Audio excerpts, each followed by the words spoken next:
Okay, it's time to And you can let the bunnies out because they are really good at helping in their bunny house because it's okay. So this is part 2.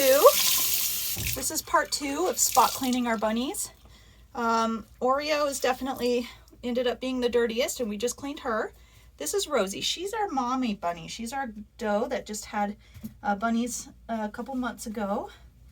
And her bunnies are all doing great. And she's actually not too bad, but I do need to spot clean her a little bit. Now, she's not as tolerant. There's Hex. Yeah, there's Hex. Now, Rosie, she does like the attention, and she does allow me to do this. And it's just a little bit of warm water on a washcloth. You don't really want to get the skin wet, and you don't really want to get them totally wet. You never want to dunk your bunny in a bath.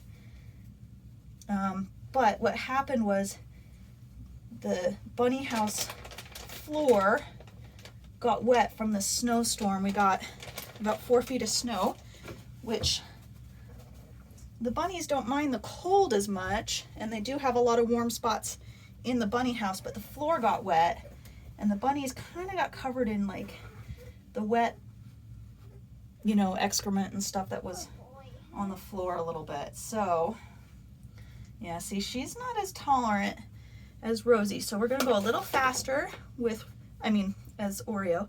We're going to go a little faster with her and just kind of help her get a little cleaned up and not as wet. Now you'll see in some of our next videos, the baby bunnies are part lion head, and they have so much crazy fur, and they are definitely having some bad hair days. So there's Rosie. And she's a good girl. She's about 8 pounds maybe. Hex is such a good boy. He letting me brush him. Yeah. Here, Hex, you're getting a lot of treats. Now I'm just gonna take off my gloves. Okay. Hey Jade, if you move to the side a little bit. Oh, Hex, you're laying right in the rabbit coop. Hey Jade, move to the side just a little bit. You can see all the bunnies hanging out. Okay, I think that's about as much as Oreo's gonna let me do. I did get some pee off of her. Rosie. There's still a spot back here that's kind of icky. I named her Rosie.